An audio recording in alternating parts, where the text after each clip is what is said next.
Hello, and welcome back to the Hot Zone Sports Report with yours truly, your writer and narrator, Ryan Van Dever. Today, we're going into the one and final mock draft, the only mock draft that you will need. I apologize for not having a video today, as this article was insanely long. Anyway, without further ado, here we go. The final 2024 NFL mock draft. 4 quarterbacks selected in the top 5. Chiefs trade up? With the upcoming draft coming Thursday, we do our final mock draft. Will there be chaos, or will it just be a calm storm?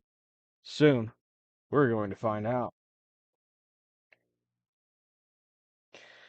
The offensive side of the ball in the 2024 NFL Draft is stacked with talented quarterbacks, wide receivers, and offensive tackles who are expected to dominate and make a significant impact on day one. The projection below does not have any defensive players chosen in the top 10 picks and has 3 chosen in the first half of the first round alone. In terms of imbalance, I can't recall a period when offense was so dominant. There has been a lot of speculation that this discrepancy might lead to a flurry of trades. Although this class has many skilled players, it lacks the overall talent that previous years have. Several potential draft picks have opted to remain in college football because of the NIL and transfer regulations. The potential outcome of this situation is that it may discourage trades, as only the most courageous individuals would be willing to offer extra picks to improve their position in this year's draft. With that, here's my final mock of the first round ahead of Thursday's draft. Number 1, Chicago Bears. They're going to be drafting quarterback Caleb Williams out of USC. The first selection in the 2024 NFL Draft is a foregone conclusion, easily the most predictable choice of the draft. Chicago's need for a new quarterback is evident, and Williams stands out as the most polished prospect since Andrew Luck. Boasting 72 touchdowns, Williams possesses the essential skills to rejuvenate the Bears' offense, even though I have seen mock drafts recently where they have Joe Alt going number 1. Do not expect that to happen. It is going to be number 1, Caleb Williams. It always has been ever since they invited him to town and wined and dined him. Number 2, Washington Commanders. Quarterback Drake May, North Carolina. For years, Washington has been searching for a franchise quarterback, and now the new leadership is taking another shot with Drake May. With all the tools at his disposal, May has the potential to be a standout NFL franchise quarterback. Although Jaden Daniels, the current Heisman Trophy winner, would undoubtedly bring tons of excitement to a fan base desperate for it, Drake May's size, potential, and compatibility with Cliff Kingsbury's offense makes him the more sensible option for this selection. Number 3, New England Patriots. Quarterback Jaden Daniels, LSU. The Raiders will probably reach out to the Patriots aiming to acquire Daniels in this position. I've heard that Daniels likes Las Vegas more than New England. Nevertheless, the reward for accurately determining the quarterback in this situation keeps drawing my attention. The Patriots might decline the offers and decide to go for it because this opportunity differs significantly from everything else. The Patriots would almost surely pounce on Williams or May if either were available to them here. But for a franchise seeking a true rebuild, Daniels' dual threat talents and Heisman pedigree match nicely with new offensive coordinator Alex Van Pelt and could be the perfect departure from the stationary pocket passers who have typified the previous era. One thing I will say is that recently there were reports that came out about New England Patriots. They have had up to 6 different suitors for this pick. And if Drake May is still on the table in this spot, expect pure chaos. Number 4, Minnesota Vikings. J.J. McCarthy, Michigan. In this mock trade, the Vikings will receive the number 4 pick in the draft. Cardinals will receive picks number 11, number 23, number 108, and a 7th rounder. Yes, the price is very steep to get to this spot. However, Denver's potential trade of all-pro cornerback Patrick Surtain II convinces Minnesota to move up to the 4th spot to secure their quarterback. McCarthy is a younger and more affordable option compared to Cousins and also brings more agility. Having Justin Jefferson as his primary receiver and Hawkinson as another weapon puts him in an excellent position to thrive. One thing I will say is there has been a lot of speculation between Minnesota Vikings and the Denver Broncos. I would not be shocked if the Denver Broncos unload the house and sell the farm in order to get to pick number 4 either. It's just going to depend who loves J.J. McCarthy more in this spot. Number 5, the Los Angeles Chargers. Wide receiver Marvin Harrison Jr., Ohio State. By stretching defensive vertically, Harrison's skills will enhance the Chargers' run game and improve the performance of the team's other receivers. He will be a valuable asset in the downfield passing game, excelling in play action situations. Additionally, he will be a reliable target in the middle of the field, capable of making big plays and scoring touchdowns. Malik Neighbors is favored by certain teams over Harrison. Rome Odunze may be favored by others. However, Harrison will likely be the first wide receiver chosen, and he would be an ideal fit for Justin Herbert and Jim Harbaugh. One thing I will say about this situation is there have been some rumors swirling around recently on Twitter, especially from CTESPN, um, that have a very credible source that the Vikings would let go of a very talented offensive tackle, which is just what Jim Harbaugh loves. He loves that power running game. He loves that scheme. So what he would do is he would trade Justin Herbert, who isn't his guy, and it's also possible that he would draft J.J. McCarthy. There's so much chaos right now swirling in the NFL draft. It's just insane. Take your pick on where J.J. McCarthy could go. If he drops out of the top 15, I will just be shocked, but his stock is absolutely on the rise, and there's no stopping it. Tomorrow is going to be entertaining, to say the least. On to number 6, the New York Giants. Wide receiver Malik Neighbors, LSU. Touchdowns are the determining factor in winning the game of football.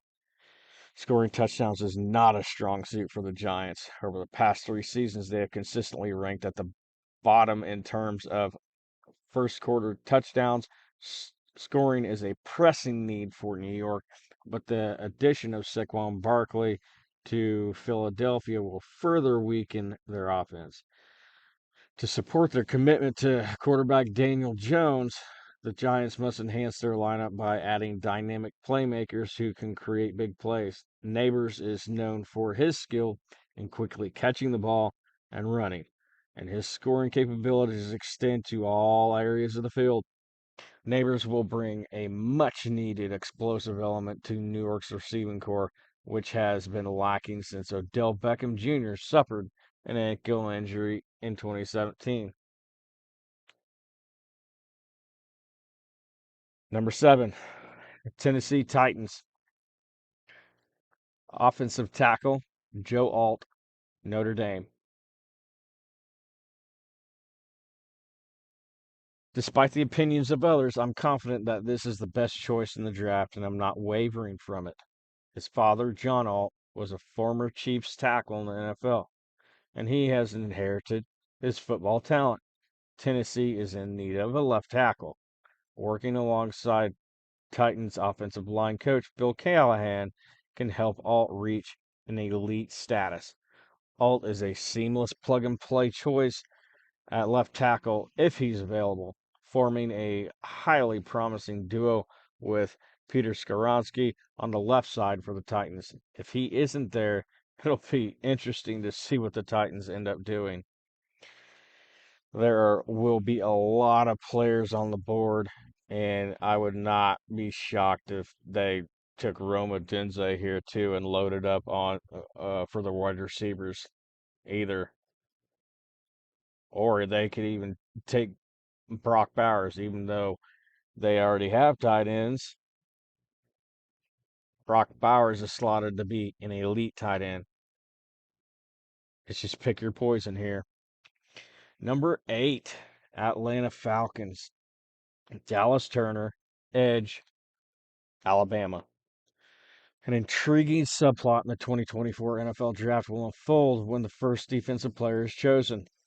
Considering the defensive-oriented approach of head coach Raheem Morris, he may advocate for the selection of Turner due to the potential of the former Alabama star. Additionally, it should be noted that Calais Campbell, a 16-year NFL veteran and currently a free agent, led Atlanta in sacks with 6.5 and quarterback hits, 17 last season. This is a need pick with a very high upside. Number 9, Indianapolis Colts. Tight end, Brock Bowers, Georgia. In this mock trade, the Colts will receive pick number 9. The Bears will receive pick number 15, as well as numbers 82 and 116. The Bears might seriously think about trading down from this position if they can acquire additional picks on day 2. It would be an uncommon occurrence for the Colts to move up, but if GM Chris Ballard is interested in Bowers, like reports say, he may need to be assertive and jump ahead of the Jets. Bowers would be an excellent security blanket for Anthony Richardson and could become Dallas Clark 2.0. Bowers is capable of doing almost anything on the field. He provides Coach Shane Steichen with an incredible opportunity and sets up second-year quarterback Anthony Richardson for success. This is a no-brainer. My thoughts on this is, once again, the Colts need playmakers. They they have Michael Pittman, they have Anthony Richardson, but they don't really have another playmaker. So this is a spot where they really need to add another playmaker, and every young quarterback needs a security blanket in the tight end position, and this would be that perfect position. Number 10, New York Jets offensive tackle J.C. Latham, Alabama. The Jets have made some key moves this offseason by signing veteran left tackle Tyron Smith and trading for right tackle Morgan Moses. However, both players are 33 years old, recovering from injuries, and their contracts are only extended till the end of next season. So, it's not far-fetched that in terms of depth and the future, drafting an offensive tackle would be a need. Latham's skill in generating movement in the run game and his ability to widen his stance against edge rushers and pass protection might establish him as the top lineman in the class after 3 years. Number 11, Arizona Cardinals. Cornerback, Quinyon Mitchell, Toledo. Since the Cardinals missed out on the top receivers in the early rounds, they can patiently wait for the next 2 first-round picks in the 20s to fill that position. Rather, they managed to acquire one of the top 2 corner positions, which is a significant requirement in Jonathan Gannon's defensive strategy. Mitchell's height and athleticism will greatly benefit him when facing challenging NFC West receivers. Number 12, Philadelphia Eagles, cornerback Terrion Arnold, Alabama. In this mock trade, the Eagles will receive the number 12 pick, and Denver will receive picks number 22 and number 50. The Eagles have a pair of second round selections. A trade here makes sense for both teams if the Eagles are determined to land one of the top two corners. Following Mitchell's departure just before the Eagles pick, GM Howie Roseman quickly secures that yet another talented player from Alabama. There are some things that always stay the same. They love them Alabama players. Philadelphia Crimson Tide. Number 13, Las Vegas Raiders. Offensive lineman Troy Watanu, Washington. Similar to the Chargers, I expect that teams in the AFC West will exploit this year's strong offensive talent pool to limit the playing time of the reigning two-time champions, the Chiefs, and their star quarterback, Patrick Mahomes. Watanu, who hails from Las Vegas, has the size and strength to excel as an interior guard while also possessing the agility and arm length to play as an offensive tackle if necessary. Now, the Raiders could end up taking a quarterback in this position, but I think offensive lineman is more of a pressing issue for them. I also had them thinking about taking Michael Penix Jr. Once again, offensive line is a very weak point for this team, so they are going to go with the need here. Number 14, New Orleans Saints. Offensive tackle Taliese Fuaga, Oregon State. The trend of selecting offensive linemen early in the draft continues with Fuaga, who is arguably the top run blocker in this group. Known for his remarkable strength and agility, he has a dominant presence at right tackle.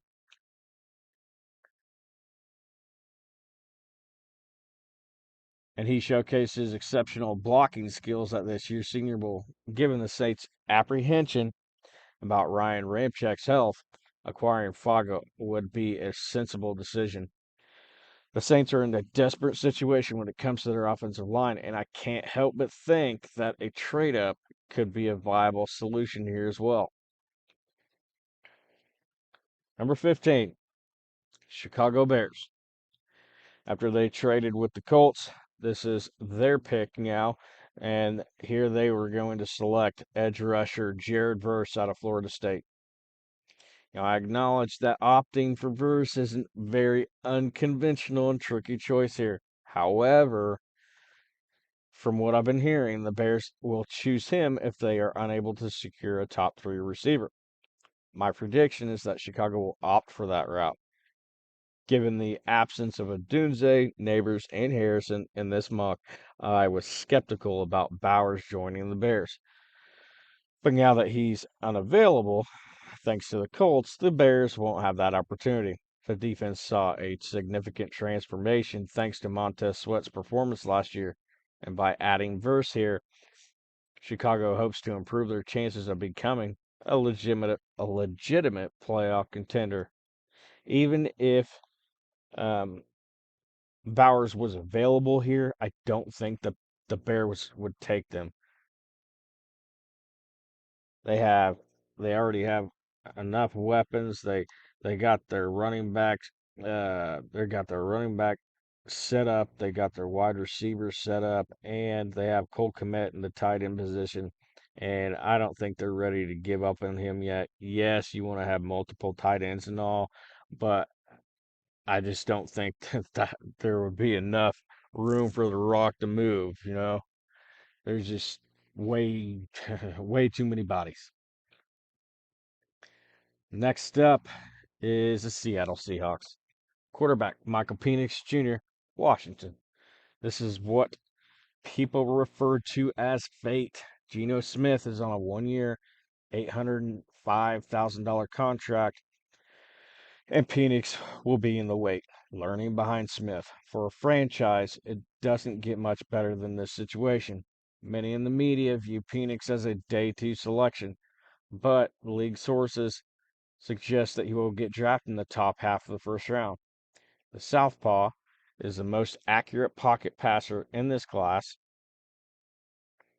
and an ideal fit as UW offensive coordinator Ryan Grubb, who is Seattle's new offensive coordinator, at 16. A lot of people are going to look down on this pick being that he's getting selected so early. But honestly, I would think that he would get selected earlier if things don't work out for the Raiders. I have him getting slotted to the Raiders as a good chance of happening as well. I think their teams that need a quarterback are going to reach really early in this draft. Number 17, Jacksonville Jaguars. Cornerback Cooper DeJean, Iowa. Does DeJean play as safety? Did you mean a cornerback? Is it possible to play both? Probably. While different NFL teams may have varying opinions, the Jaguars specifically require help in their secondary, and DeJean is a player who fits the profile of a top-tier defensive back. His coverage in 2023 resulted in a passer rating of 37.6, even lower than if a quarterback had thrown incomplete on every single attempt.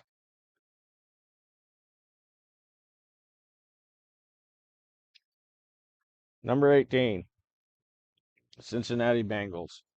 Defensive tackle Byron Murphy II, Texas. After losing DJ Reader in free agency, the Bengals must strengthen their defensive line on the inside. Murphy is a perfect match, and he was the second highest rated interior defender in college football last year. Murphy's exceptional strength and explosive start make him a more formidable pass rusher compared to other interior defensive prospects. I also thought about the Bengals taking a wide receiver here because T. Higgins keeps asking for trades. So you're gonna want a wide receiver here, maybe Brian Thomas Jr.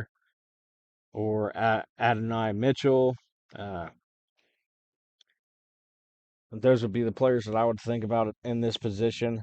Um, as I was writing this, T. Higgins requested another trade, so it looks like they're gonna be might be shopping him around a little bit.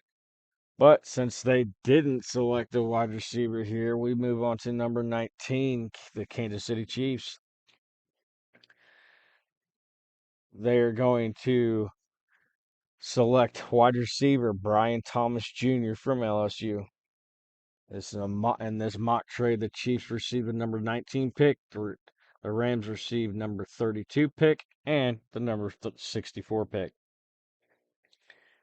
Making a big leap on the draft board, the Chiefs traded their top two picks to secure Thomas, a speedy athlete, standing at 6'3" and weighing 209 pounds. Thomas topped college football in 2023 with 17 touchdown receptions. Given the uncertainties surrounding Rashee Rice and the high number of drop passes by the Chiefs receivers last year, the team direly needs a skilled playmaker.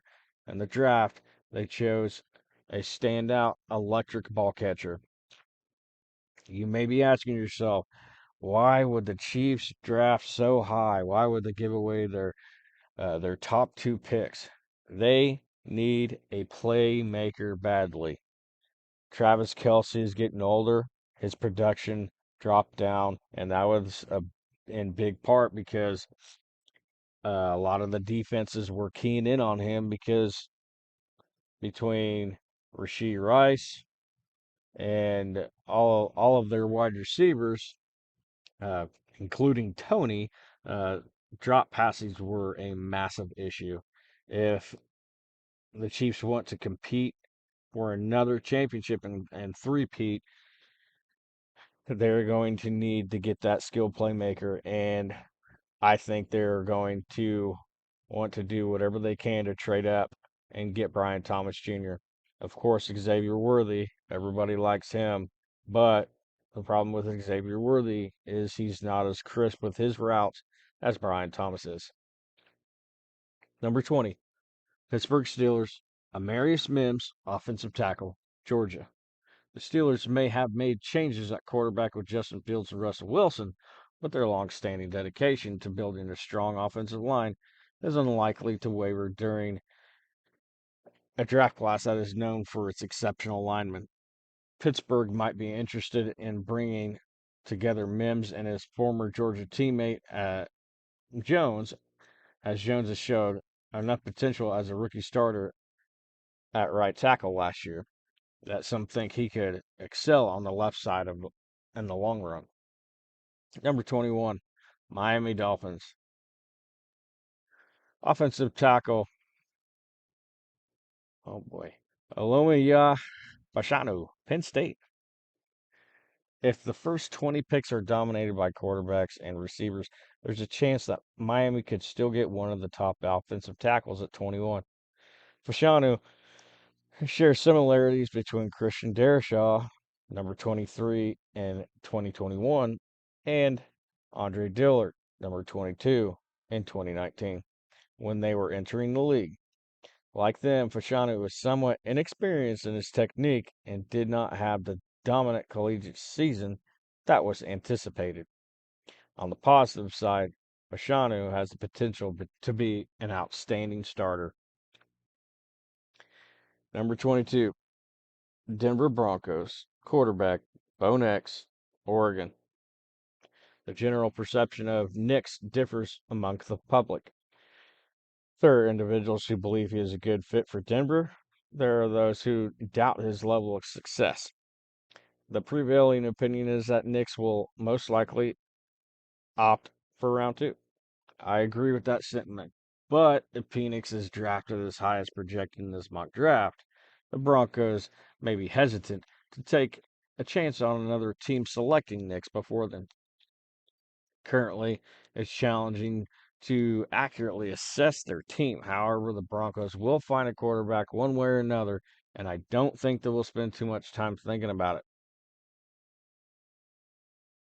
Number 23, Minnesota Vikings. From Cleveland through Houston, edge Laiatu Latu, UCLA. The Vikings made significant investment in free agent Jonathan Greenard, but transitioning to a 3-4 scheme will be difficult without additional support. Latu was a standout player at UCLA and is the most skilled pass rusher in this group. His durability concerns are a primary reason why he hasn't been drafted earlier. Number 24, Dallas Cowboys. Offensive lineman Graham Barton, Duke. I know what you're saying. Oh, they need a running back. Oh, they need a wide receiver. Well, that is not how the Dallas Cowboys work. With Tyron Smith now playing for the Jets and center Tyler Biotis in Washington, Dallas is ready to field two backup special team players, Brock Hoffman and TJ Bass, playing at center and left guard positions. The Cowboys desperately needed talented players to start on their offensive line. Barton, who mainly played as a tackle for the Blue Devils, would transition to the center position in Dallas. He would be the most skilled center for the Cowboys since Travis Frederick. By making this pick, Dallas has the opportunity to regain its reputation as a team known for its strong blocking skills. And by the way, they'll be able to get that running back in the second round. Number 25, Green Bay Packers. Offensive tackle Tyler Guyton, Oklahoma. One thing we can say about GM Brian Gutekunst is that he won't choose a receiver at this position. They are absolutely loaded at wide receiver. Guyton's addition would greatly enhance the line's potential and adaptability, especially with the absence of left tackle David Bakhtiari and guard John Runyon Jr.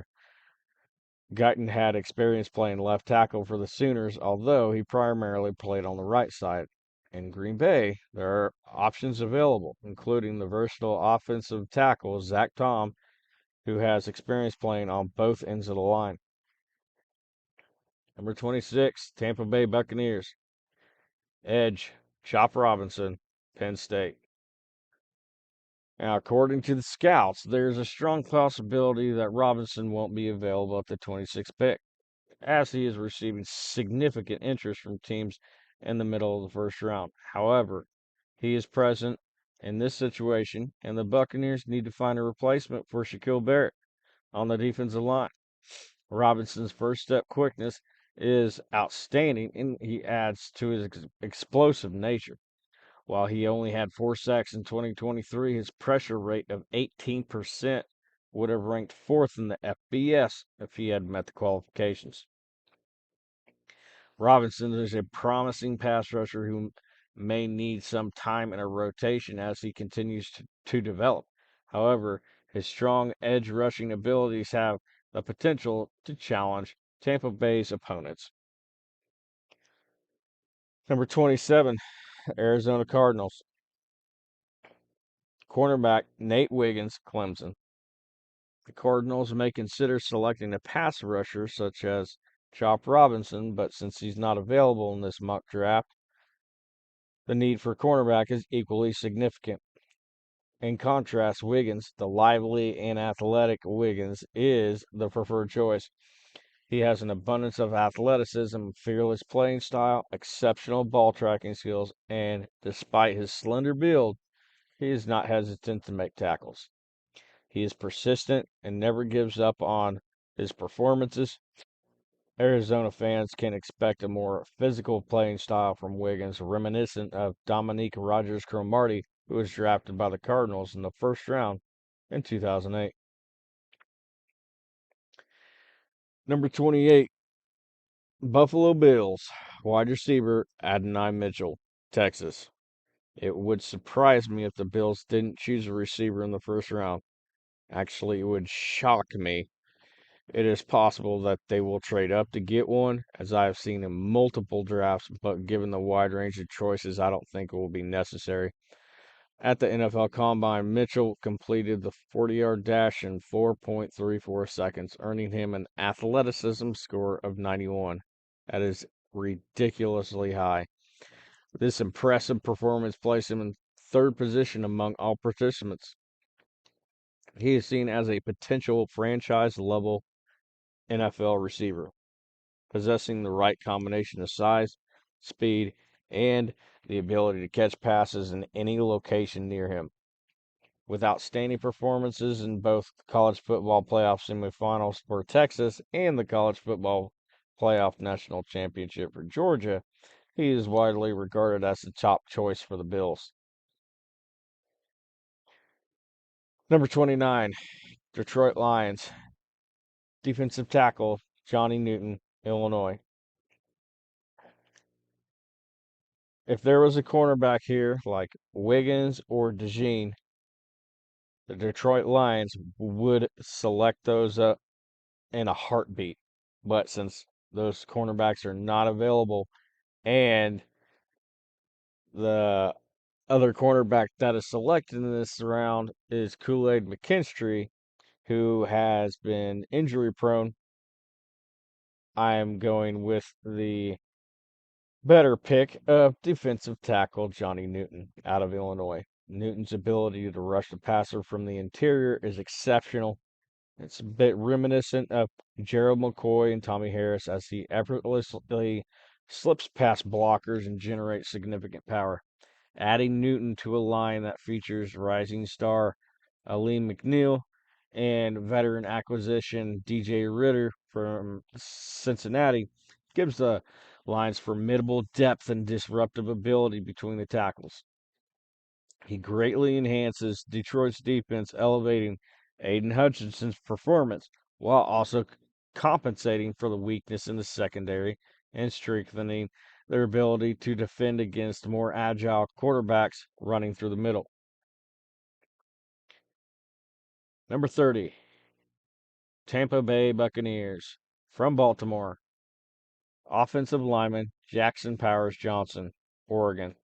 In this mock trade, the Buccaneers will receive pick number 30, and the Ravens will receive picks number 57 and 89. Following our earlier move to address a major defensive need, we're now doing the same for the offense for the Buccaneers. By utilizing one of our 2 third-round pick selections, we make a bold move, leaping from our late second-round pick to acquire a highly talented center towards the end of the first round. The Buccaneers have really felt the absence of Ryan Jensen and the vital center of their offensive line. And Jackson Powers Johnson possesses all the necessary physical and mental qualities to seamlessly step into that role right from the start. Number 31, the defending NFC champions, the San Francisco 49ers. They will be selecting cornerback Kool-Aid McKinstry out of Alabama. The Niners are strengthening their already outstanding defense by choosing McKinstry, a strong and aggressive cornerback with excellent size and physicality. Kool-Aid will provide the team with numerous choices for how it uses its secondary group. McKinstry will join a powerful group of cornerbacks that includes Charvarius Ward, Lenoir, Ambry Thomas, Rock Yassin, and Isaac Yadam. There's also I also have them slated really high on defensive tackle Johnny Newton and Nate Wiggins as well. But with both of those players taken in this mock draft, they have to settle for Kool-Aid McKinstry.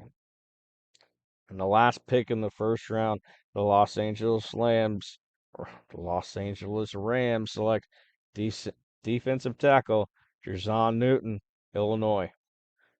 Since 2016, when they drafted Jared Goff, the Los Angeles Rams have not made a first-round pick. But that could change in the upcoming NFL draft. Newton is a defensive tackle who is slightly smaller than average, but has fast and strong hands. His strategy involves a combination of moves to generate sacks or put pressure on the opposing team. When defending against a run, he creates impact at the line of scrimmage and puts in effort to chase down plays. While Jerzon Newton may not be the next Aaron Donald, he is still a valuable addition to the Rams. It's highly unlikely that the Rams will ever completely replace Donald, but selecting a player like Newton in this draft could be a promising beginning. I could also see the Rams trading back into the second round and getting one of the top defenders in at the start of the second round when they trade up there. Um, the Rams need to stash picks. They need to have depth in multiple places in the draft. So trading back, I could definitely see happening. But that is it. Thank you for dedicating your time to reading the article, and we hope that you will remain engaged for future updates. Don't forget to subscribe below to ensure that you can stay notified with all the fresh content, especially if you love the article. Remember to connect with me on Facebook, Twitter, TikTok, and Instagram for the latest sports breaking news updates that I post throughout the day. I hope everybody has a great rest of your Wednesday and even better Thursday. I will be posting something. I'm going to try to do some notes tomorrow with the draft that's going on. So stay tuned. Other than that, Hot Zone Sports is out. Peace.